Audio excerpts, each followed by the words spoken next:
Good day, viewers. Welcome to a brand new edition of 30 Minutes, the interactive program of Trust Television with me, Manir Dan Ali.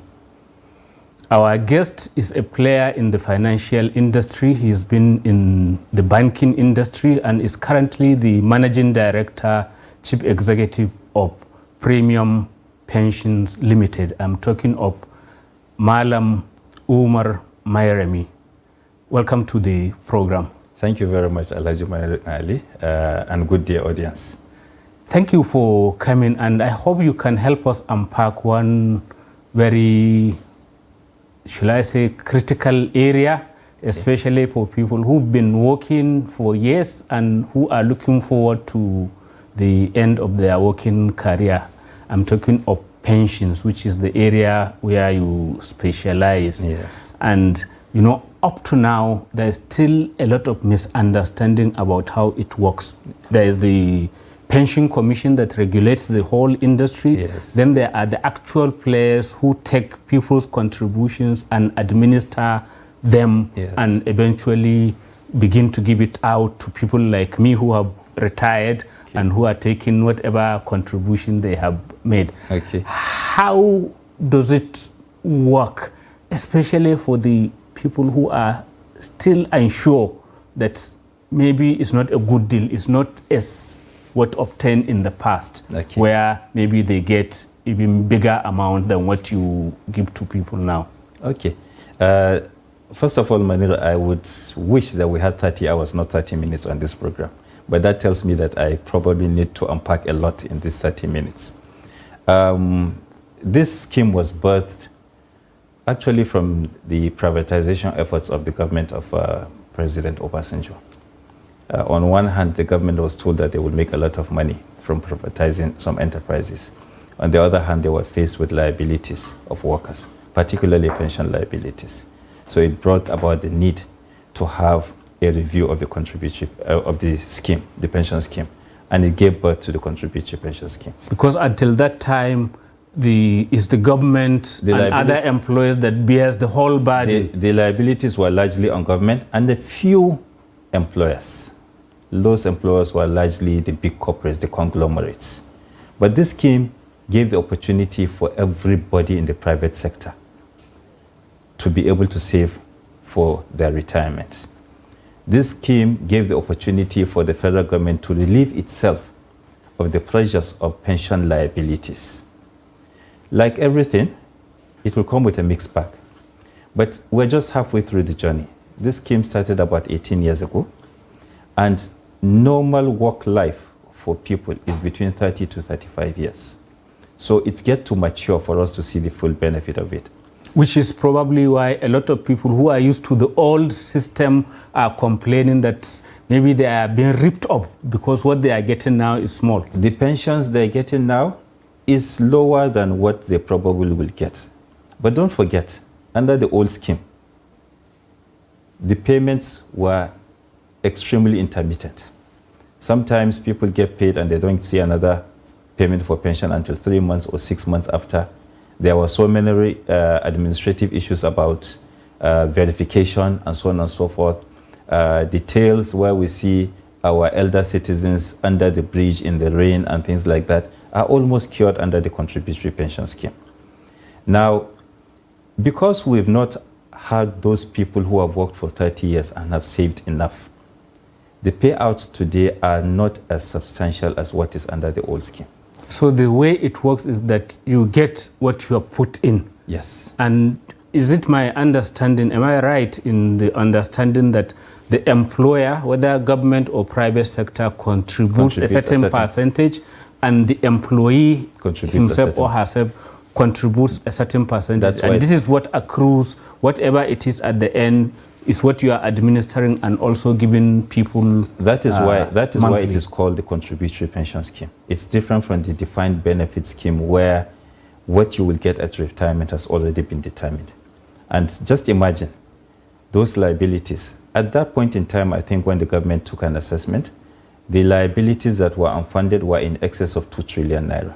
Today, the contributory pension scheme industry has under its kitty about 16 trillion naira of assets under management. 16 trillion. 16 trillion. Several times over what? Over, yes. And it is made up of contributions from the employer, like you said, and the employee, as well as investment gains that we've been able to deliver to the contributors over the years.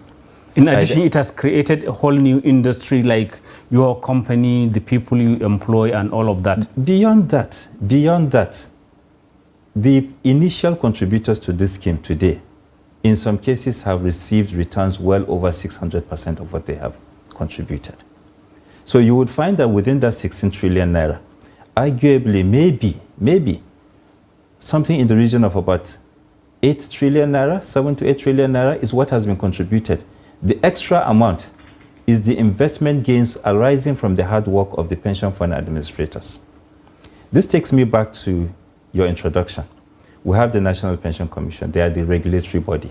They, with consultation with us, set up frameworks, guidelines, regulations on how to continue to operate this scheme. And from time to time, we sit down with them and find ways of improvement. But you know, things have to be gradual. Then we have the pension fund administrators. My company, Premium Pension Limited, is amongst the pension fund administrators.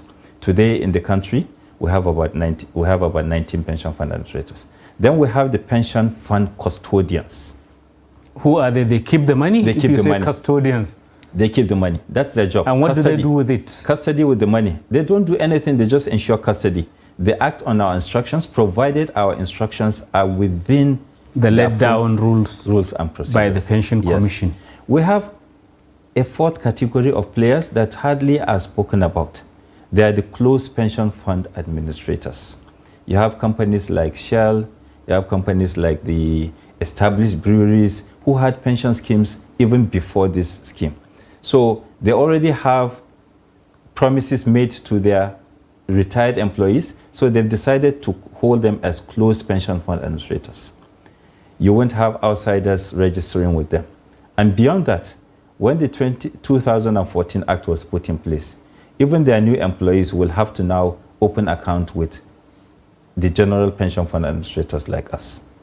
But why do we still keep hearing complaints, especially people, old guys? I have friends who said, look, the worst thing that has happened to the pension industry is this new scheme, that they are not getting enough, and that there are all this, what they call YO rules, that is, you don't get all your money in lump sum, you just get small bits and pieces monthly, and they said it's not enough to take them through. Maybe we take part of the blame, awareness.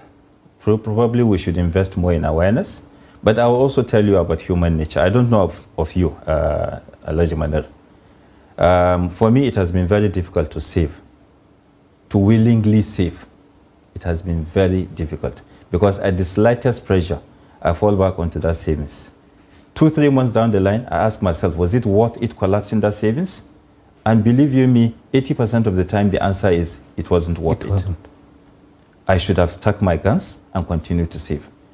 The contributory pension scheme has provided me that opportunity. Beyond that, because I know that life is give and take, the contributory pension scheme has provided me the opportunity to do beyond what the government has prescribed. As I speak to you today, I do what is called voluntary contributions. So beyond the 12% mandated for my employer to make remittances on my behalf, and beyond the 8% that I have to make as mandatory remittances, I also add up something. But it comes from the same pot of salary that I have at the end of the month. So what that means is that I'm sacrificing today for my future.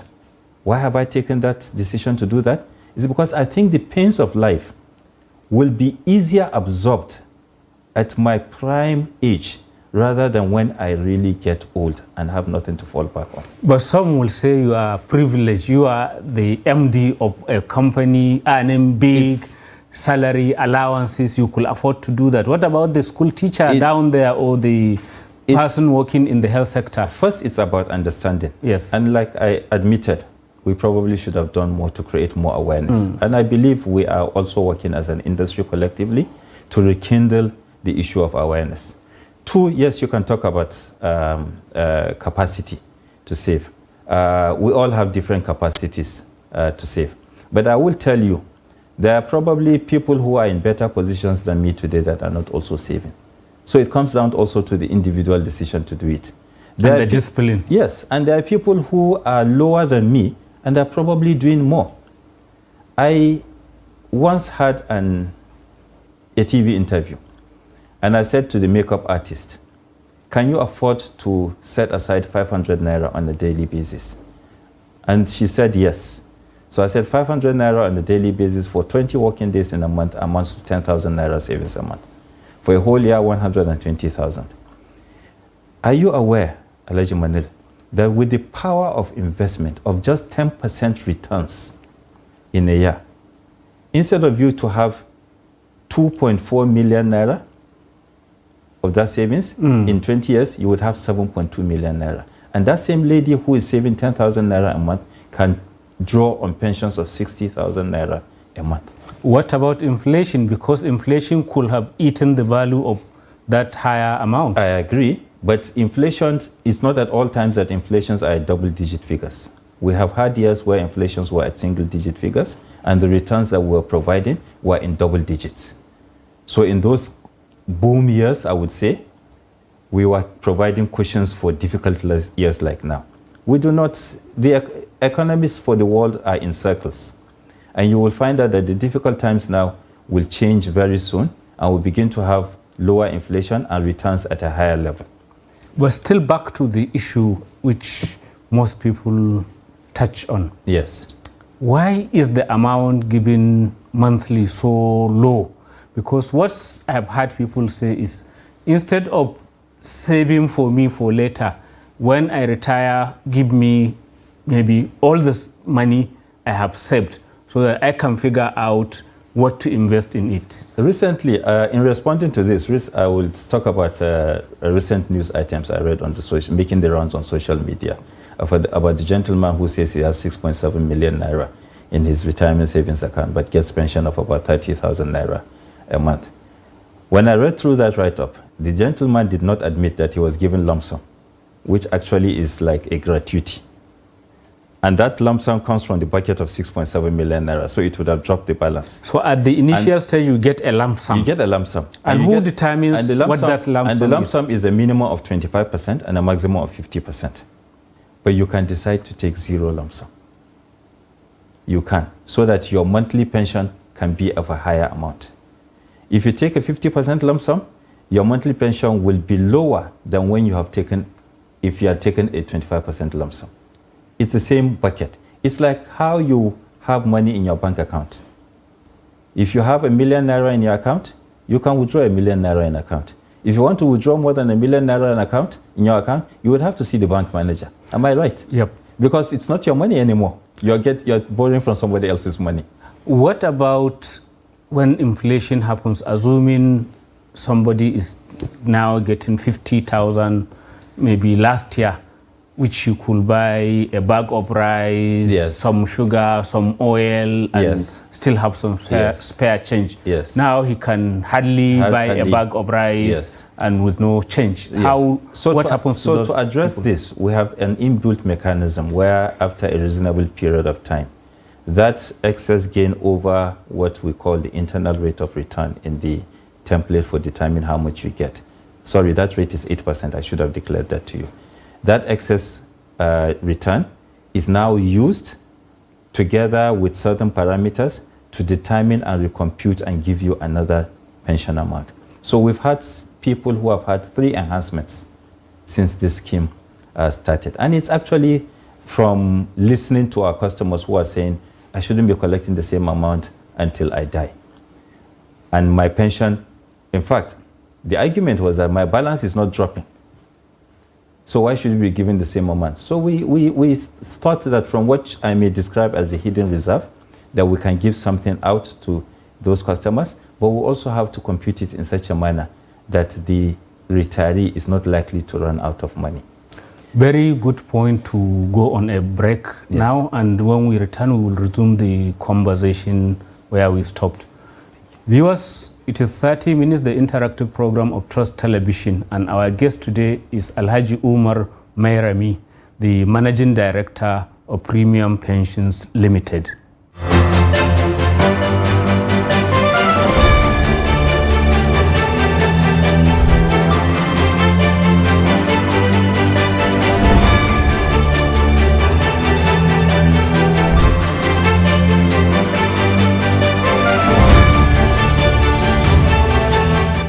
Welcome back. If you are just joining us, it is 30 Minutes, the interactive program of Trust Television, and our guest today is the Managing Director of Premium Pensions Limited, Alhaji Umar Mairami.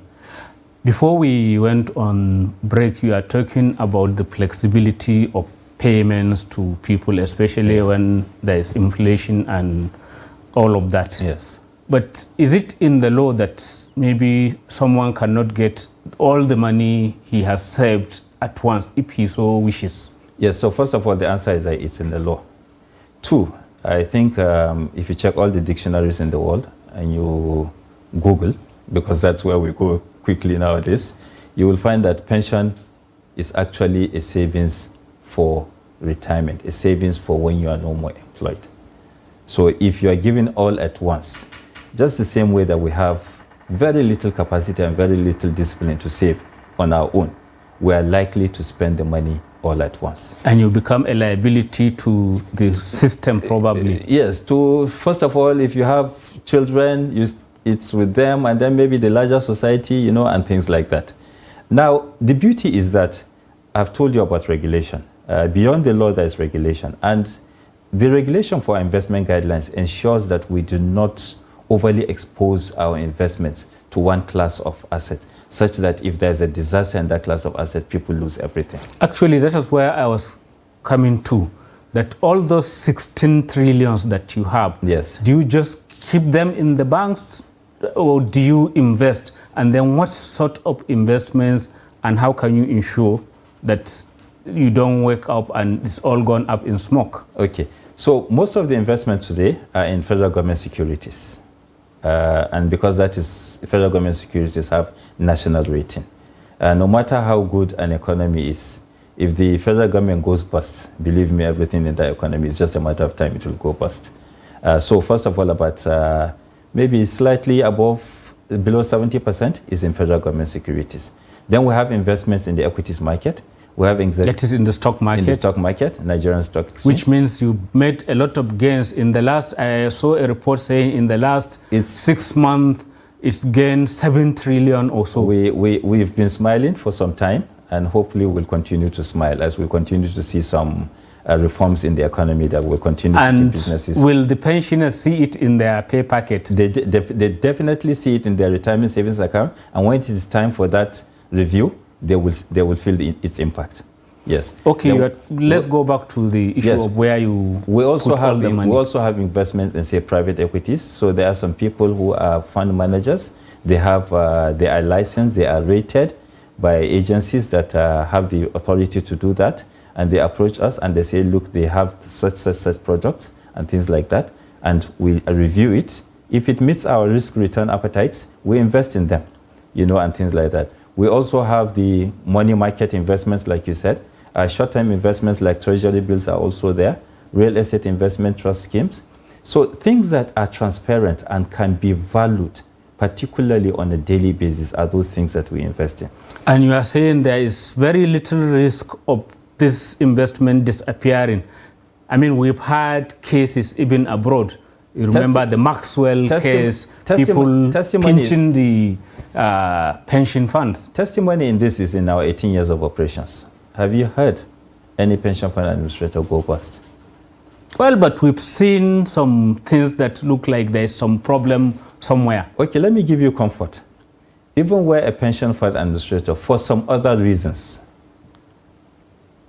is not going to be in existence anymore, these assets are held by the custodian. So they're invested in certain things where the custodian has title.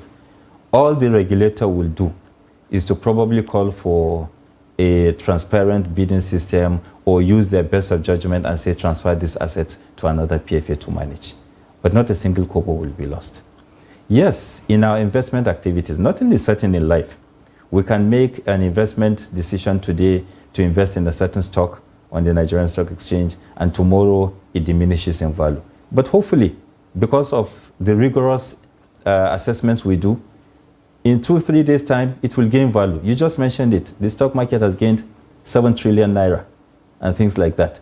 If we didn't have investments in 7 trillion, our contributors will not be benefiting from that.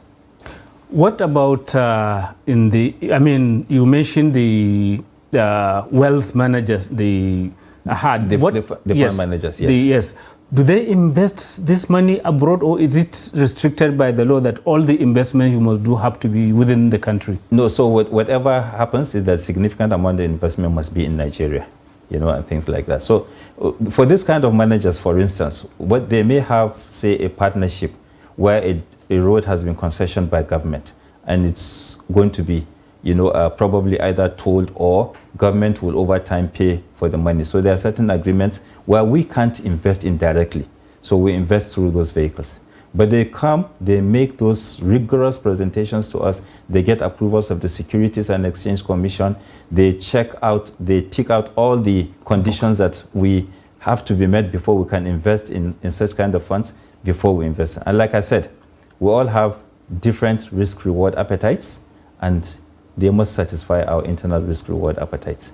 I saw some reports suggesting when the government had issues with its finances that maybe it could borrow from the pension funds, and some are saying, wow, that could be disastrous. I don't know what you make of that. Is it something to consider, or it will be against the standing law, or it could imperil actually the investment of millions of pensioners? So, we use words, and we use them interchangeably. So using words like borrow, sort of give it some connotation. As it is today, remember I told you that we've invested in federal government securities to the tune of about 70% of the funds. In layman's language, that is borrowing. Now, coming back to the law, I doubt if anybody will come and touch your retirement savings account. Is anybody going to touch your savings account or current account balance in a bank? Well, there have been suggestions that maybe deposits that are inactive could be taken over by government. You've seen those reports. So in our own case, we do not have inactive deposits, because it's either the contributor is still active and is contributing, or the contributor is a retiree and is receiving pension, or the contributor has passed away and benefits have been paid to their heirs. That's what I wanted to also ask, since invariably retirees are advanced in age. Yes. And in the event that death does come, what happens to the balance that they have saved, which hasn't been The balance in their exhausted? accounts to the last kobo is paid to their legal heirs after certain documentation. Probably that's the main difference between us and the insurance companies that provide annuity. For annuity, if you draw on pensions under annuity for 10 years. That means your money is gone? Yes. Anything past that? Yes. For annuity, they do not have individual accounts. We have retirement savings accounts. Once you've obtained your statement of account, even if your family does not know, but they come across the statement of account when you pass away, they see it's bearing your name, they have a right to come and make inquiries and provide evidence that you are no more.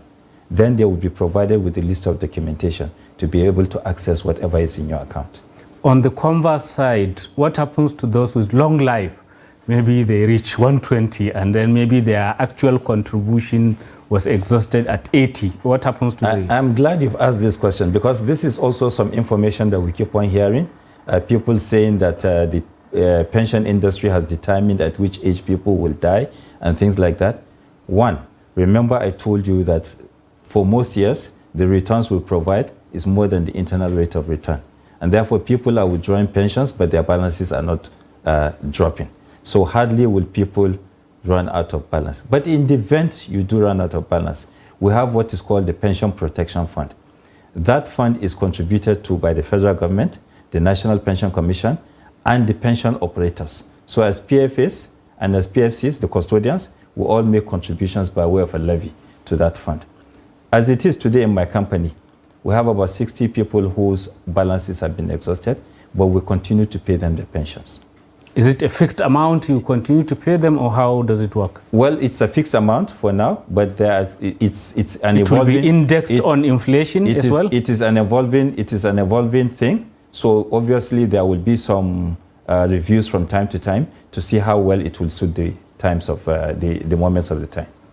Why is it that the security people, that's the armed forces, police, and I don't know whether even the DSS and the other security forces, maybe customs, immigration, civil defense, why is it that they don't like the contributory pension scheme? I think because they all want their own show. Yes, I think it's the same thing why people are saying why are the pensions under the contributory pension scheme at this stage lower than under the defined benefit scheme, you know, and things like that. So it's that same thing. It's about the maturity of the scheme. If imagine a young graduate who has joined the scheme, and if you take the power of the 500 naira becoming, instead of becoming 2.4 million naira in 20 years, it has become 7.2 million naira. Yes. So imagine those kind of contributions were made. Believe you me, the contributions the pensions they will be getting under the contribution scheme will outstrip the pensions that they will be getting under the defined benefit scheme. But importantly, you will ask yourself, will government be able to continue to sustain this? At the very beginning of this discussion, I told you that the thing that gave birth to this was the privatization exercise, where government realized that they could get money from privatizing enterprises, but there were liabilities, particularly pension liabilities, that will wipe away all those monies that they could get. So but it's not only the armed forces that are skeptical. Yes. I know you have problem with most state governments. As apart from the federal government, the organized private sector, the state governments is still touch and go. It is political will. If we didn't have the political will of President General Olusegun Obasanjo, this scheme wouldn't have taken off. But even him didn't succeed with the governors. Yeah, because it is, now remind me, that thing about the concurrent list, the federal government cannot establish some of these laws for the state government. So it is the state governments who will have to adopt and probably say adapt some of those laws to them. There are states that have adopted these laws, and they are not the majority. And they are doing well. And those are the states where you have list of the problems on pensions. They do not, I will not say that they do not have problems, but they are the states with the list of the problems on pensions. So when it's about sustainability, why do I give you a promise that I will give you 50,000 naira monthly, but I pay you only 3 months in a year? Isn't it better for me to make you the promise that I will give you 30,000 naira monthly and I pay you for the 12 months of the year? And you are certain that you do not have to do verification exercise, you don't have to call anybody on phone or plead with anybody to get that money. It's a very good point to end, somewhat reassuring probably for pensioners. Alhaji Umar Mairami, thank you for coming on this program. Thank you very much for the opportunity to shed light on the contributory pension scheme, and thank you very much, audience, for listening. That's it. We've come to the end of this edition of 30 Minutes. Keep a date with us.